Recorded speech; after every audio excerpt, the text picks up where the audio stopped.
Bonsoir, ici Ice Minotaur pour une nouvelle vidéo ASMR. Et encore une fois, on change de lieu et on se trouve devant ma collection. Une collection de jeux vidéo avec des jeux rétro, des jeux issus de consoles des années 90 et également des jeux récents comme de la PS5. Vous avez pu voir une petite partie de la collection sur la précédente vidéo ASMR où je vous parlais un petit peu des jeux Xbox One auxquels j'ai débloqué l'intégralité des succès. Là, ça va être une petite vidéo tranquille, sans prise de tête, où je vais tenter de vous relaxer à l'aide de ma collection de jeux vidéo.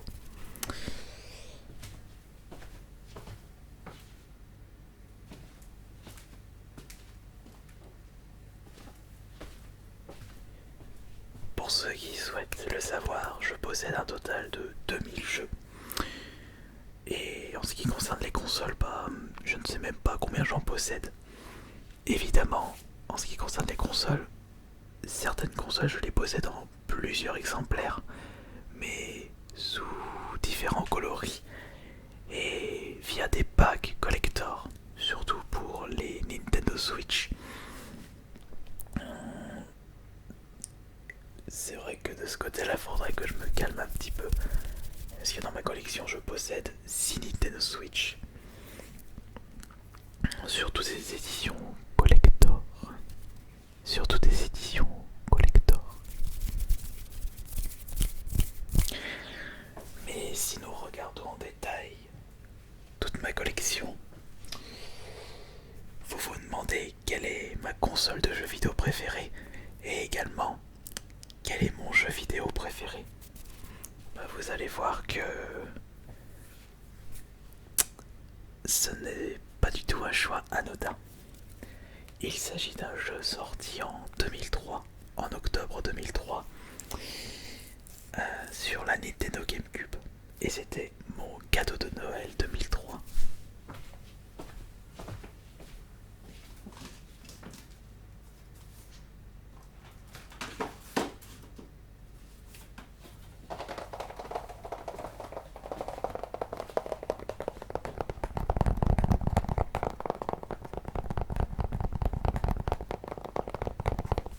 Laissez-moi vous présenter F-Zero GX, un jeu qui a été développé par Amusement Vision, qui était une boîte appartenant à Sega.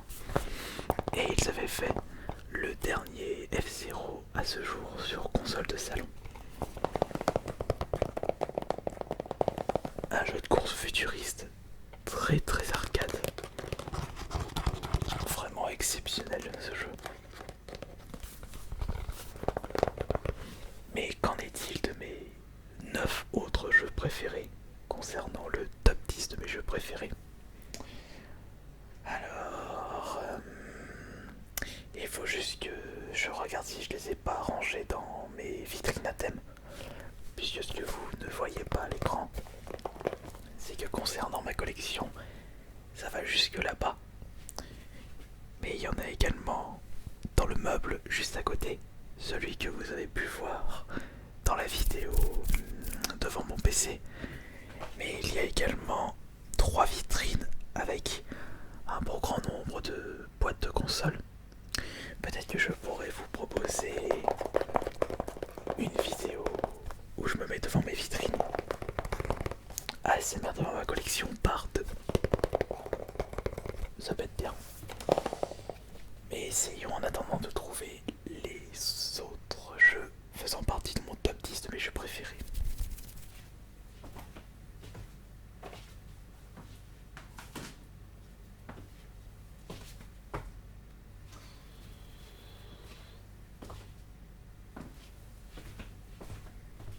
Non, ce jeu je l'ai également sur PS4.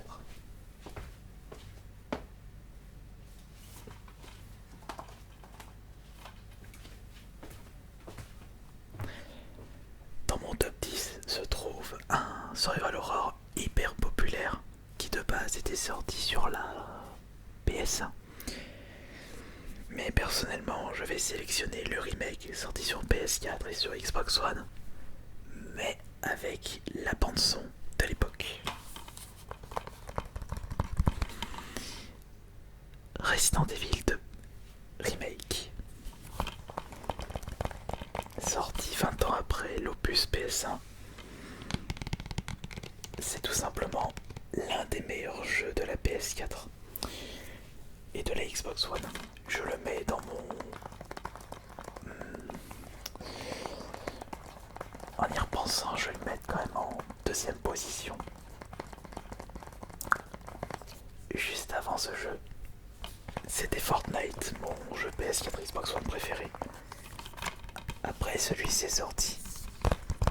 Il y a aussi la nostalgie qui joue beaucoup. Si vous savez même pas combien de fois j'ai terminé la version PS1.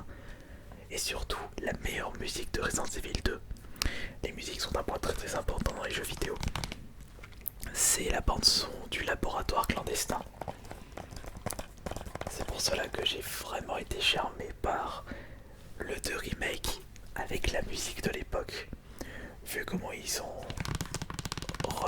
remis au goût du jour ce laboratoire clandestin, c'était tout simplement magnifique.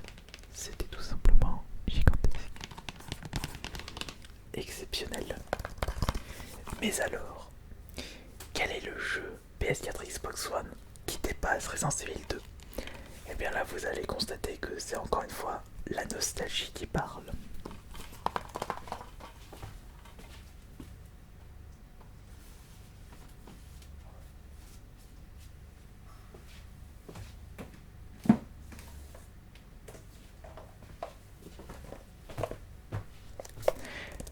Avant de vous le présenter, je souhaite vous montrer mon jeu Mega Drive préféré.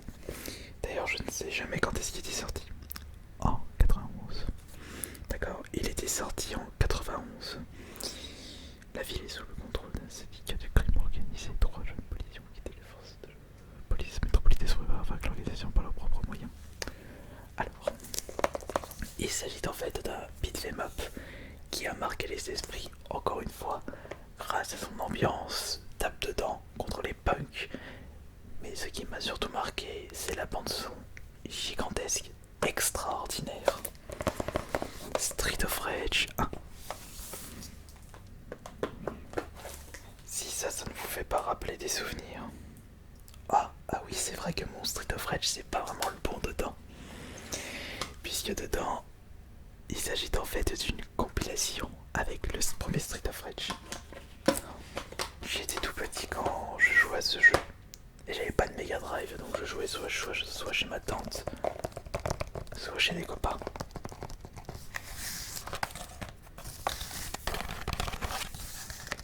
Et quel est le jeu qui était sorti sur PS4 et qui a dépassé Resident Evil 2?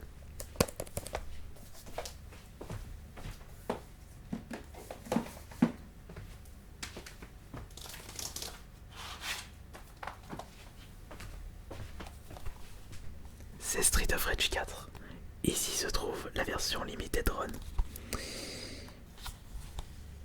Là encore une fois, vous n'imaginez même pas le nombre de fois que j'ai terminé ce jeu sur Xbox One, PS4 et Nintendo Switch. Et de temps en temps, je joue le soir au lit avant de me coucher à Street of Rage 4. Et je prends toujours énormément de plaisir. Et là encore une fois, c'est grâce à la bande son.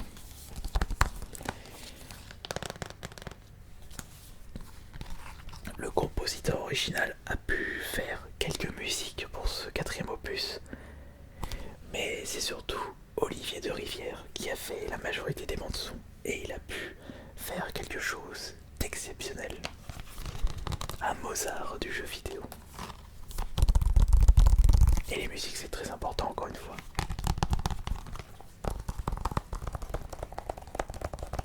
Et justement, je vous disais que je joue de temps en temps à Street of Rage 4 avant d'aller me coucher.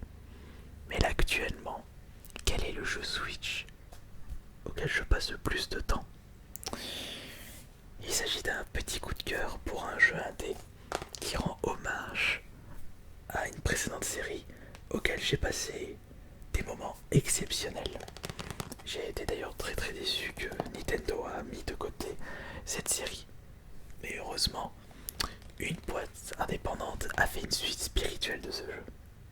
Je vais d'ailleurs vous montrer, concernant l'ancienne série, quel est mon opus préféré.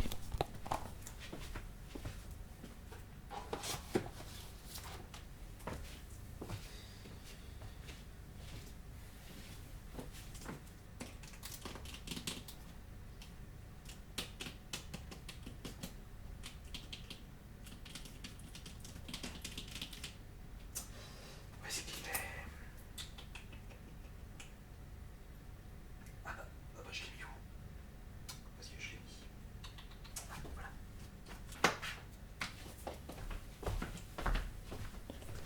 Le voici.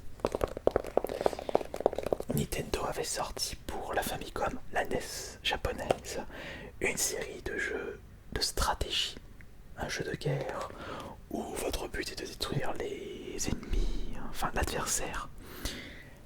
Et il y avait un côté gestion. Plus vous possédez de villes et plus vous aurez du budget pour recruter de nouvelles unités. Et chaque unité avait ses points forts et ses points faibles. Et il y avait des unités plus efficaces que d'autres.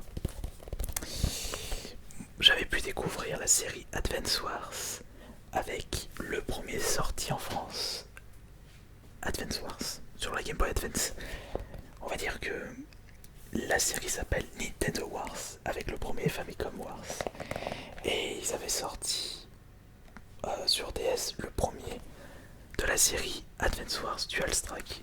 Le dernier en date est Dark Conflict que je possède également dans ma collection. Mais j'ai été moins charmé que celui-ci. Et justement, pour en revenir à la Nintendo Switch, une boîte indépendante a décidé de faire une suite spirituelle d'Advance Wars en reprenant les mêmes mécaniques, mais en apportant leur touche personnelle. En apportant leur touche personnelle. Vous allez voir.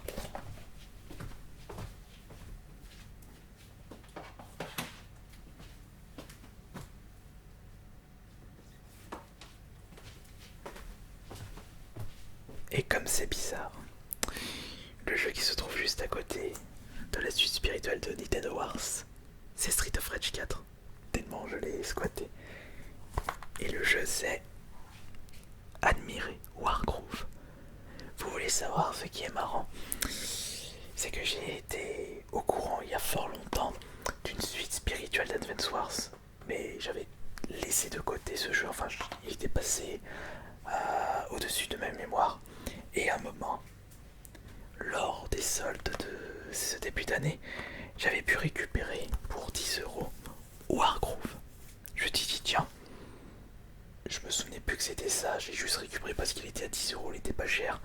Et après c'était mon frère qui m'avait expliqué, eh mais attends, c'est la suite spirituelle du jeu, regarde les images. Et oui en effet. Et là je me suis mis à fond il y a quelques jours et le jeu, je ne le lâche pas. Tellement il est énorme, tellement il est exceptionnel. Il est coriace, mais je pense que je le présenterai en live Twitch prochainement, puisqu'il est également sorti sur PS4 et Xbox One.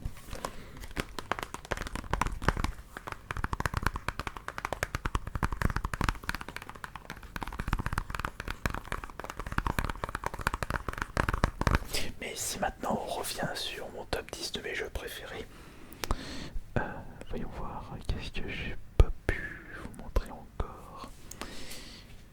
Sonic c'est déjà pas... non, ça c'est...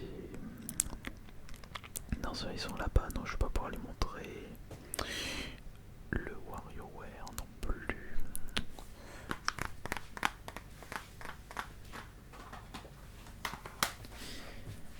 Parce que dans la liste de mes jeux préférés... Ah oui, c'est bon. Ah non, il est aussi dans la collection à thème, quoique il doit être peut-être là aussi. Puisque là je ne vous ai pas cité la deuxième place de mes jeux préférés. Il faut juste que je check dans mes jeux 3 il est ici. Ou à moins qu'il soit dans la collection.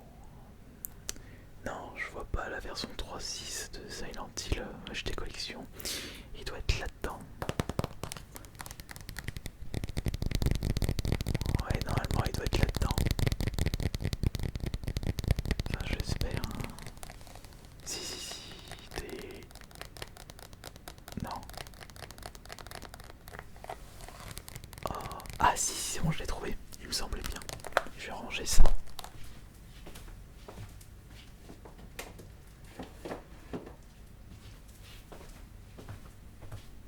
Et je veux savoir si dans les commentaires vous connaissez le jeu que je vais vous montrer. Mais si vous ne l'avez pas fait, foncez le découvrir. Il est tout simplement exceptionnel. Enfin, ils sont exceptionnels.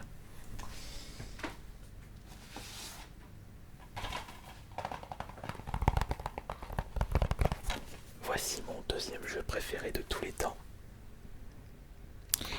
Bon, il s'agit d'une compilation mais difficile. Enfin si, j'ai quand même une petite préférence pour le 3, mais le 2 est également tellement exceptionnel que c'est compliqué de le pas mettre dans le top 10. C'est pour ça que je mets le Silent Hill HD Collection qui regroupe le 2 et le 3 qui était sorti de base sur la PS2. Une histoire à vous couper le souffle, à sortir vos tripes.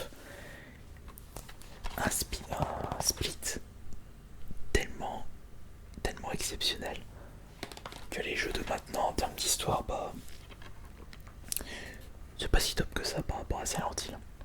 Il s'agit d'un survival horror où vous vous retrouvez dans la ville de Silent Hill et malheureusement c'est une ville maudite à cause d'une secte, d'un culte. Les histoires sont vraiment barrées, le chara-design des créatures a tombé par terre et je vous parle pas de la bande son tellement exceptionnelle, que ce soit le 2 et le 3. À chaque fois je prends toujours du plaisir à recommencer ces survival horror. C'était juste là. Alors, je vous ai présenté le top 3, Resident Evil 2 Remake, le Zero GX en premier et Silent Hill HD Collection 2 et 3. WarWare, je ne vais pas pouvoir vous le montrer parce qu'il est dans la vitrine. Ni même Sonic Adventure 2 Battle sur la GameCube, dans ma collection à thème Sonic. Il y a... Ah oui. Il y a mon jeu PC préféré. Et il est dans mon top 10 de mes jeux préférés. Et c'est d'ailleurs un jeu que je n'arrête pas de jouer sur mon iPad. Je suis très fan de ce jeu sorti dans les années 90. Sur PC, il s'agit d'un jeu de rôle. Regardez.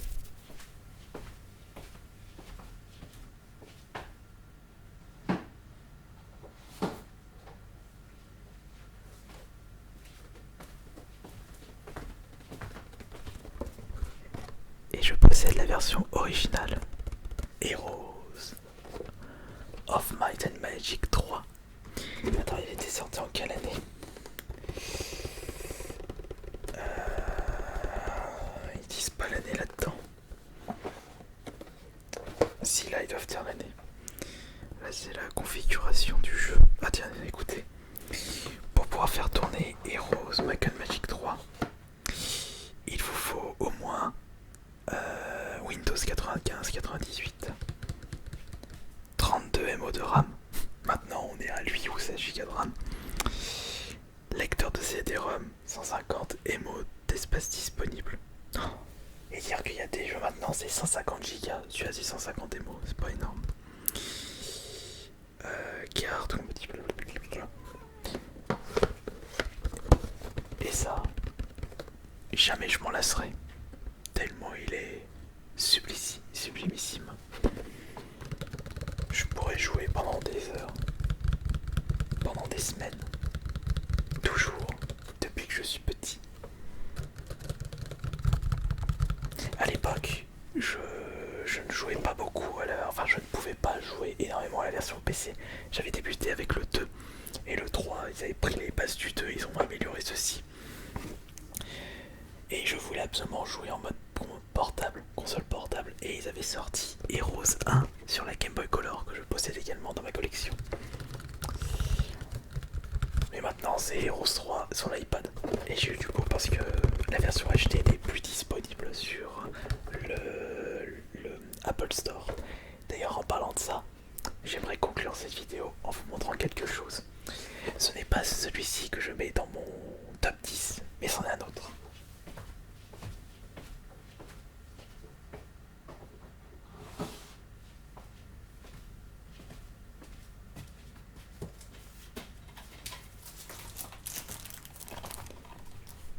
C'est la version HD.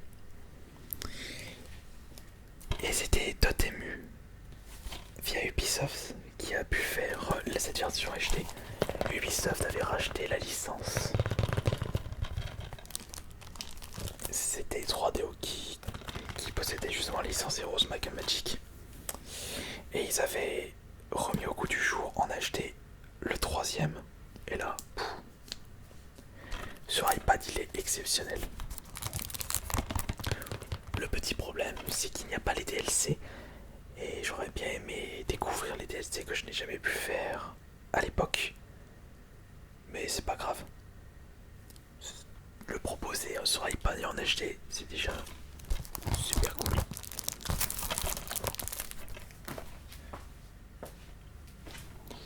Et vous voulez savoir la petite anecdote par rapport à ce jeu? Je l'avais trouvé à 50 centimes au vide-grenier dans un bac. J'ai vu, ah tiens, je vais le prendre pour ma collection.